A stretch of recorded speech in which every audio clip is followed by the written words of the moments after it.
بسم اللہ الرحمن الرحیم۔ السلام علیکم پیارے بچوں، سبق ہم پڑھ رہے تھے تحریک پاکستان میں خواتین کا کردار۔ جتنا سبق ہم پڑھ چکے ہیں آج ہم اس سے آگے پڑھیں گے، تو آئیے سبق کو شروع کرتے ہیں۔ تحریک پاکستان میں جب خواتین کے کردار کی بات کی جائے گی تو قائد اعظم رحمۃ اللہ علیہ کی پیاری بہن محترمہ فاطمہ جناح کی قربانیوں کے ذکر کو کون نظر انداز کر سکتا ہے؟ جی بچوں، قائد اعظم رحمۃ اللہ علیہ کی چھوٹی بہن محترمہ فاطمہ جناح نے تحریک پاکستان میں بھرپور حصہ لیا اور اپنے بھائی کا قدم قدم پر ساتھ دیا، اور ان کی قربانیوں کو اور ان کی جد و جہد کو ہم کسی طرح سے بھی نظر انداز یعنی اگنور نہیں کر سکتے۔ انہوں نے اپنی پوری زندگی اپنے بھائی کی خدمت کے لیے وقف کر دی۔ وقف کے معنی ہے نام کر دینا، یعنی انہوں نے اپنے بھائی کے نام کر دی اور پاکستان کے لیے کوششیں اور محنت کرتی رہیں۔ انہوں نے ہر مرحلے پر اپنے عظیم بھائی کا ساتھ دیا۔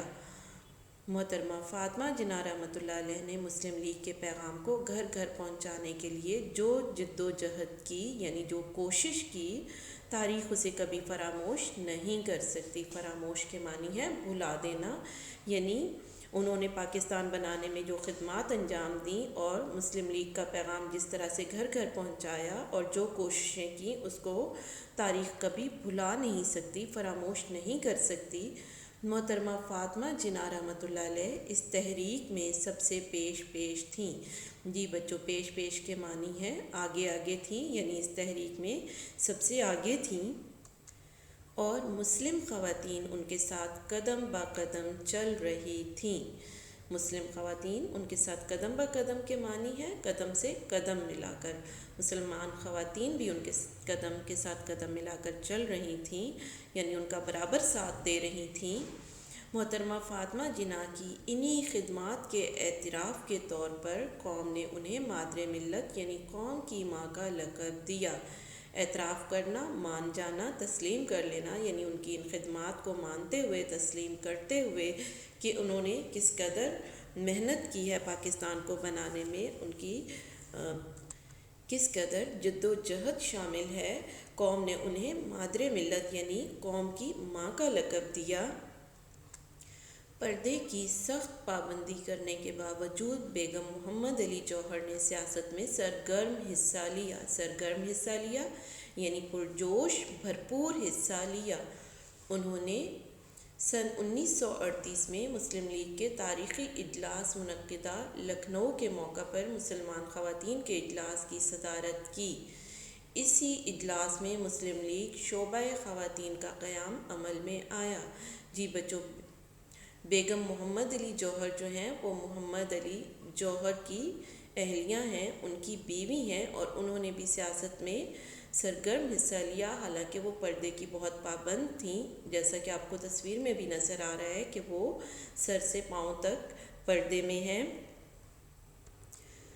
انہوں نے سن 1938 میں لکھنؤ میں منعقد ہونے والے مسلم لیگ کے اجلاس میں خواتین کا جو اجلاس ہوا تھا اس کی صدارت کی، اور اسی اجلاس میں خواتین کے لیے ایک علیحدہ شعبہ بنا دیا گیا جسے شعبہ خواتین کا نام دیا گیا۔ سن 1938 میں مسلم لیگ کا اجلاس پٹنہ میں منعقد ہوا۔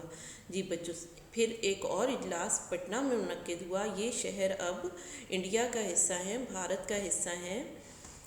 اس میں خواتین کی ایک کمیٹی قائم کی گئی۔ اس کمیٹی کی صدارت بیگم محمد علی کو سونپی گئی، یعنی اس کمیٹی کی صدارت بیگم محمد علی کی جو بیوی ہیں محمد علی جوہر، ان کی بیوی کو، ان کی بیگم کو سونپی گئی۔ سن 1940 کو لاہور میں ہونے والا مسلم لیگ کا تاریخی اجلاس کس کو یاد نہ ہوگا؟ آپ برصغیر کی واحد خاتون رہنما تھی جنہوں نے قرارداد لاہور کی تائید کی۔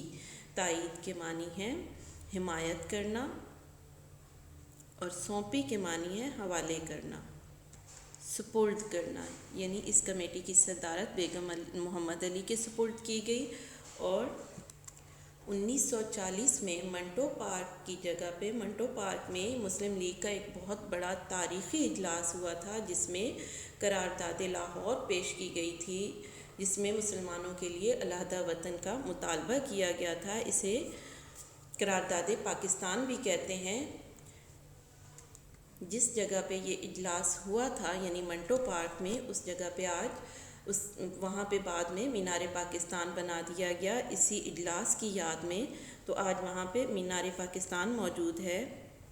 اس اجلاس کو تاریخی حیثیت حاصل ہے اور بیگم محمد علی جوہر واحد خاتون رہنما تھی جنہوں نے اس کی تائید کی یعنی حمایت کی۔ پاکستان کے پہلے وزیر اعظم نواب زادہ لیاقت علی خان کی اہلیہ کے معنی ہیں بیوی، محترمہ رانا لیاقت علی خان اعلیٰ تعلیم یافتہ خاتون تھیں۔ جی بچوں، نواب زادہ لیاقت علی خان کی جو بیوی تھیں محترمہ رانا لیاقت علی خان اعلیٰ تعلیم یافتہ خاتون تھیں، بہت زیادہ پڑھی لکھی تھیں۔ انہوں نے ملک کے دور دراز حصوں کا سفر کیا، دور دراز یعنی دور دور کے، بہت زیادہ دور کے جو علاقے ہیں وہاں کا سفر کیا، وہاں تک گئیں اور مسلم لیگ کو منظم کرنے میں، منظم کے معنی ہے ترتیب دینا، یعنی مسلم لیگ کو منظم، مضبوط اور ترتیب دینے کے لیے اہم کردار ادا کیا۔ لیاقت علی خان آل انڈیا مسلم لیگ کے سیکرٹری جنرل تھے۔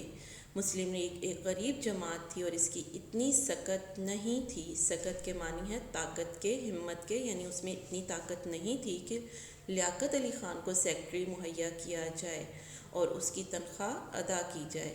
رانا لیاقت علی خان نے رضاکارانہ طور پر اپنی خدمات اس کام کے لیے پیش کیں، رضاکارانہ طور پر یعنی بغیر کسی لالچ کے، بغیر کسی اجرت کے اپنی خدمات پیش کرنا، یعنی بغیر کسی معاوضہ کے، بغیر کوئی تنخواہ لیے انہوں نے لیاقت علی خان کی سیکرٹری ہونے کا کام کیا۔ جی پیارے بچوں، سبق ہمارا ابھی تک ختم نہیں ہوا، سبق کا بقیہ حصہ ہم اگلے لیکچر میں پڑھیں گے۔ آج کا لیکچر یہیں پہ ختم ہوتا ہے۔ اللہ حافظ۔